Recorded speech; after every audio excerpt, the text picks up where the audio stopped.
नमस्कार प्रिय विद्यार्थियों, स्वागत है आपका वीकेएस फिजिक्स एकेडमी में। आइंस्टीन मॉडल का पार्ट फर्स्ट जो है वो हम पढ़ चुके हैं। अगर आपने अभी तक वीडियो नहीं देखी है तो जस्ट इससे पहले वाली वीडियो है वो आप जरूर देखें, जिससे कि आपको ये पार्ट अच्छे से समझ में आ जाए और एग्जाम की दृष्टि से बहुत इंपॉर्टेंट है। एग्जाम में आने की पूरी पूरी संभावनाएं हैं। यहाँ पर आपको एक एक स्टेप को सोल्व करके बताऊंगा, तो वीडियो को लास्ट तक जरूर देखें, लाइक कमेंट करें और शेयर जरूर करें।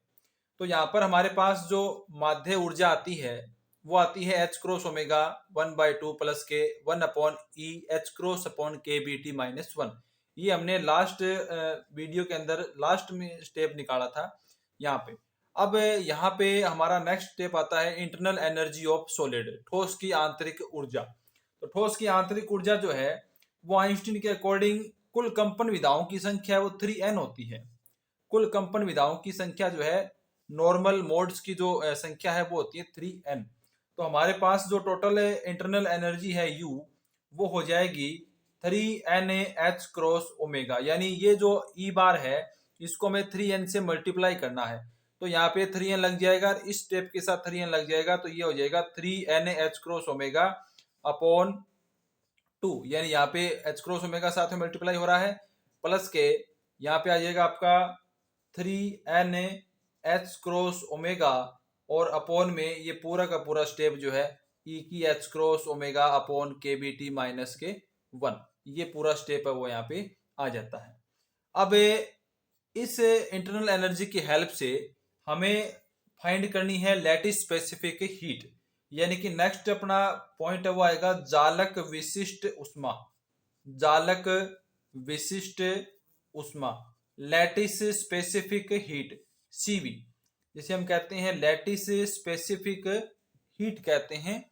तो यहाँ पर हमारे पास जो सीवी का फॉर्मूला होता है वो सीवी का फॉर्मूला होता है du/dt और कांस्टेंट वॉल्यूम, यानी कि इंटरनल एनर्जी का टेम्परेचर के रिस्पेक्ट में एक बार डिफरेंशियल जो है वो आपका कांस्टेंट वॉल्यूम पर सीवी कहलाता है।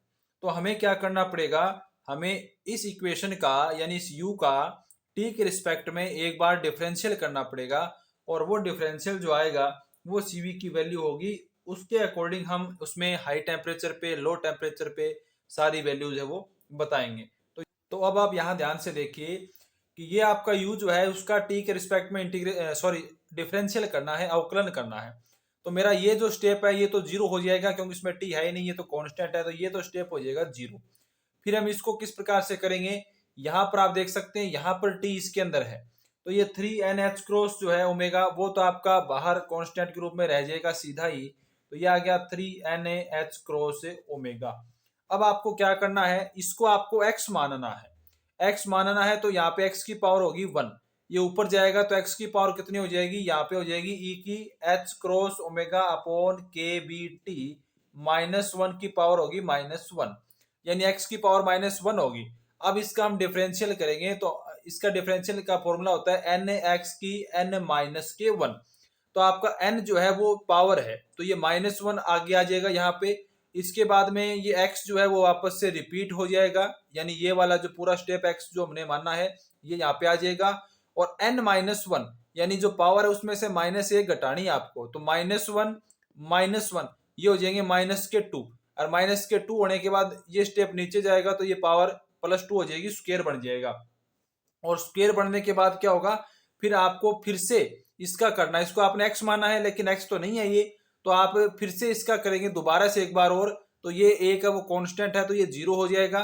फिर e की x का e की x बनेगा। फिर ये जो x के अंदर आपने ये जो लिया है e की x, यहाँ पे आपको t का करना है, तो h क्रॉस ओमेगा अपॉन के बी जो है वो तो बाहर आ जाएगा। और 1/t को आप फिर से किस प्रकार से करेंगे, 1/t को आप t की -1 के अकॉर्डिंग करेंगे, तो t की -1 का -1 आएगा और आपका t की -2 हो जाएगा। तो t की -2 यानी t स्क्वायर नीचे आ जाएगा और -1 यहाँ से और -1 जो इसका आया था -1 वाले का, ये दोनों माइनस माइनस हो जाएंगे प्लस। तो अब आपके सामने जो स्टेप आएगा वही आएगा h क्रॉस ओमेगा अपॉन के बी टी स्क्वायर और e की h क्रॉस ओमेगा अपॉन के बी टी अपॉन में h क्रॉस ओमेगा अपॉन के बी टी -1 की हो जाएगी होल स्क्वायर। ये स्टेप आप रफ कॉपी में अपने खुद करके देख सकते हैं। मैंने आपको तरीका बता दिया किस प्रकार से करना है। यानी आपको एक बार और बता देता हूं, यहाँ पर जो x था, ये वाला पद x था, इसको हमने x मान लिया। x की पावर 1 है, नीचे ऊपर जाएगा -1 हो जाएगा। फिर आपको n x n -1 का फॉर्मूला लगाना है, तो -2 बनेगा। -2 बनेगा तो नीचे आके ये +2 हो गया। फिर आपको ये जो x माना है इसका फिर से करेंगे आप, तो ये एक कांस्टेंट है, ये 0 हो गया। फिर e की x का e की x है, तो ये सेम ऊपर आ गया। फिर ये e की x जो आपने माना है, ये आपको तो t के रिस्पेक्ट में करना है, तो h cross omega upon k भी कांस्टेंट है, तो ये बाहर लग जाएगा t का। फिर आप ये देख सकते हैं 1 अपॉन टी है ये, तो 1 अपॉन टी का t की -1 होता है। जब ऊपर ले जाएंगे 1 अपॉन टी को, तो ये होगा t की -1, और इसका डिफरेंशियल करेंगे तो -t-2 होगा। तो t-2 होगा तो ये t की स्क्वायर नीचे आके प्लस का हो जाएगा आपका, यानी टी स्क्वायर बन गया। और जो यहां से -1 आया था वो, और अब t वाले से जो माइनस आएगा वो प्लस हो जाएंगे। तो आपके सामने फॉर्मूला ये आ जाएगा। अब आप इसको ऐसे लिख सकते हैं 3n, ये h क्रॉस ओमेगा और ये h क्रॉस ओमेगा की स्क्वायर हो जाएंगी। अब मैं इसको पूरा होल स्क्वायर में लिखना चाहता हूं, तो मैं kb से मल्टीप्लाई कर देता हूं। तो यहाँ पे ये h क्रॉस ओमेगा, इसका टोटल स्क्वायर लिख देते हैं हम, h क्रॉस ओमेगा अपॉन ये kb से मल्टीप्लाई किया तो एक नीचे भी करूंगा तो kb t, और इसका टोटल क्या हो गया, होल स्क्वायर हो गया। आगे ये पूरा स्टेप है वो एज इट इज यहाँ पे आ जाएगा। तो हमारे पास ये सीवी का फॉर्मूला आता है। अब इसके अंदर जो h क्रॉस अपॉन kb है, t को छोड़ के, यहाँ पर हमारे पास जो h cross omega upon kb है, इसको हम मानते हैं थीटा ई। इसे आइंस्टीन ताप बोला जाता है। इसकी विमा जो है डायमेंशन है वो आइंस्टीन ताप के तुल्य होती है। ये एक नियतांक है जिसे आइंस्टीन ताप कहते हैं। तो हमारे पास जहां पर h cross omega upon kb है, उसको हम थीटा ई के रूप में लिखेंगे, और हमारे पास एक समीकरण आ जाएगी। तो यहाँ पे देखिए इसी समीकरण को लिख रहा हूँ, आइंस्टीन ताप के अंदर है, तो ये आएगा cb बराबर है, ये एन के जो है वो आपका आर इक्वल्स होता है एन के गैस कांस्टेंट में, और ये आपका के वोल्टेज मान नियतांक है, एन अवोगाद्रो नंबर है, तो आर बराबर एन के होता है। तो ये हो जाएगा 3r, और यहाँ पे h क्रॉस ओमेगा अपॉन के बी जो है वो आपका थीटा ई के बराबर है, यानी थीटा आइंस्टीन ताप के इक्वल है अपॉन टी, ये हो गया होल स्क्वायर। और यहाँ पे ये ई की पावर में है, या आप इसको एक्सपोनेंशियल के रूप में भी लिख सकते हो, बात एक ही है। ई एक्स पे लिखा जाएगा या ई की पावर में लिखा जाएगा। तो ये h क्रॉस ओमेगा अपॉन के बी जो है उसको हम क्या लिखेंगे, थीटा ई लिखेंगे, अपॉन में क्या है टी, और यहाँ पे नीचे आपके पास आ जाएगा ई एक्स पी थीटा ई अपॉन के टी -1, और इसकी क्या हो जाएगी, होल स्क्वायर हो जाएगी। तो ये हमारे पास जो है वो सीवी का मान आता है आइंस्टीन ताप के अंदर। अब हम इस फॉर्मूले के अंदर अपना जो हाई टेम्परेचर के बारे में बात करें या लो टेम्परेचर के बारे में बात करें, वो कंडीशन रखेंगे, और यहाँ पे हम सीवी की वैल्यू है वो ज्ञात करेंगे। अब इसमें हमारी पहली कंडीशन आती है एट हाई टेम्परेचर, उच्च ताप पर। उच्च ताप के ऊपर क्या होगा, टी की वैल्यू जो है वो थीटा ई से काफी ज्यादा बड़ी होगी, लार्जर होगी। तो इस कंडीशन में हमारा थीटा ई जो है वो क्या है, काफी कम है। तो हमारे पास यहाँ पे जो ई एक्स पी थीटा ई अपॉन टी है, यानी कि ये हमारे पास इस प्रकार से है थीटा ई अपॉन टी, और टी की वैल्यू जब बहुत ज्यादा बड़ी है तो ये जो रेशियो है ये क्या हो जाएगा, बहुत ही कम हो जाएगा। आप सपोज करें कि अगर हमारे पास ये वैल्यू लगभग 0 के इक्वल हो जाए, तो ये की 0 की वैल्यू क्या होती है, 1 होती है। लेकिन ये 0 नहीं है, ये काफी कम है लेकिन 0 नहीं है।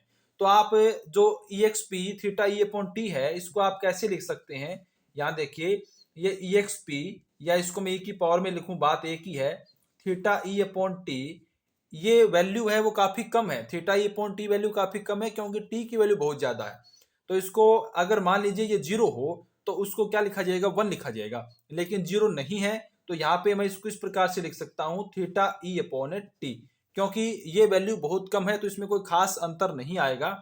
अब हम ई की power theta E upon T की जगह ये वैल्यू रिप्लेस करें तो हमारे पास ये इक्वेशन क्या बनेगी, C V equals 3r theta ई अपॉन टी की होल स्क्वायर, और यहाँ पे बनेगी 1 प्लस थीटा ई अपॉन टी, क्योंकि मैंने ई एक्स पी थीटा ई अपॉन टी को ये यहाँ पे लिया है 1 प्लस थीटा ई अपॉन टी, और यहाँ पे जब रखेंगे तो 1 प्लस थीटा ई अपॉन टी, और माइनस के 1 है यहाँ पर, यहाँ पे माइनस के 1 है और ऊपर है होल स्क्वायर। तो ये 1 से ये 1 कैंसिल आउट हो जाएगा, थीटा ई अपॉन टी की होल स्क्वायर बचेगी। इससे आपका ये थीटा ई अपॉन टी की होल स्क्वायर कैंसिल आउट हो जाएगी, और आपके पास आएगा सी बी इक्वल से 3r, और ये वाला जो पद है ये आ जाएगा मल्टीप्लाई में 1 प्लस थीटा ई अपॉन टी। तो यहाँ से आप देख सकते हैं अभी हमने बताया कि थीटा ई अपॉन टी है वो काफी कम है, तो आप सीवी को ऑलमोस्ट लिख सकते हैं 3R के इक्वल। तो हमारे पास जो स्पेसिफिक हीट है, विशिष्ट उष्मा है, वो आएगी 3R के इक्वल हाई टेम्परेचर पे। तो ये जो वैल्यू है CV इक्वल्स 3R, ये वैल्यू सेम उतनी ही आती है जितनी की हमने ड्यूलोग-पेटिट नियम पढ़ा था या क्लासिकल थ्योरी जो हमने पढ़ी थी स्पेसिफिक हीट की, उसमें भी उच्च ताप पर CV इक्वल्स 3R आता है। तो उच्च ताप पर आइंस्टीन मॉडल जो है वो आपका ड्यूलोग-पेटिट नियम से सहमति रखता है, उसको वेरीफाई करता है। और अब हम निम्न ताप के ऊपर इसकी वैल्यू ज्ञात करेंगे कि निम्न ताप पर आइंस्टीन मॉडल है वो क्या रिजल्ट देता है। अब हमारी सेकंड कंडीशन आती है at low temperature. Low temperature में क्या होगा, जस्ट हाई टेम्परेचर से अपोजिट आपको वैल्यू लेनी है। तो लो टेम्परेचर के ऊपर क्या होता है, थीटा ई जो है वो ग्रेटर देन हो जाएगा टी के रिस्पेक्ट में, यानी टी जो है वो आपका बहुत ही कम है। और यहां से आप इसको ऐसे लिख सकते हैं theta E upon T very very greater than comparison to 1। तो यहाँ पे इस इक्वेशन के अंदर आपकी जो इक्वेशन थी सीवी की, इसमें ये 1 है वो नेग्जिबल हो जाएगा इसके कंपैरिजन में। तो यहाँ पे हमारी इक्वेशन क्या बनेगी, CV इक्वल्स 3R थीटा ई अपॉन टी की होल स्क्वायर ई की power theta E upon T, और अपॉन में ये आपका नेगलेक्ट हो जाएगा 1 है, तो यहाँ बचेगा आपका ई की 2 थीटा ई अपॉन टी, यानी इसकी स्क्वायर है पावर हो जाएगी, एक पावर इससे कैंसिल आउट हो जाएगी, नीचे एक बचेगी वो ऊपर आ जाएगी।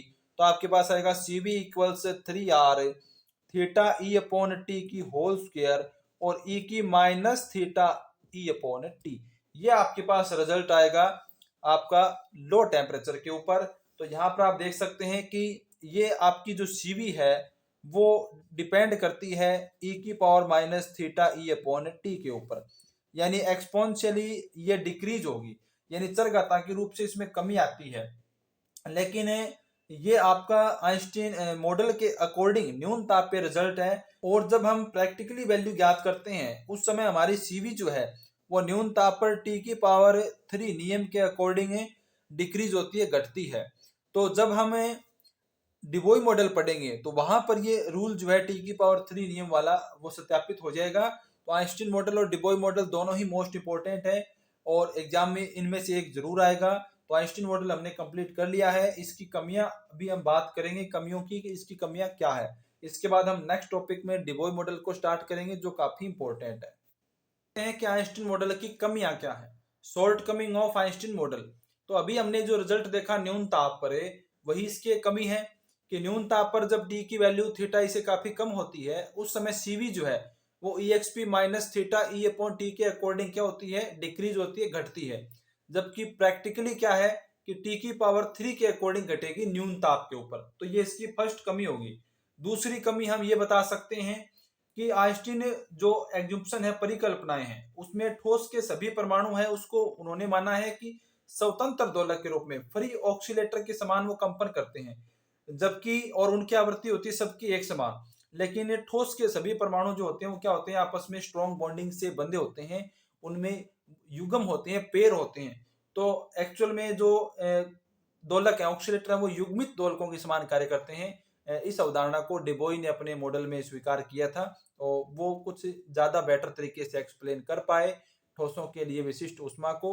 तो अभी जो मैंने सेकंड पॉइंट बोला है वो सेकंड पॉइंट आप वीडियो को सुन के ध्यान से नोट कर लीजिएगा। एक बार और रिपीट कर देता हूं क्योंकि ये थ्योरेटिकल है।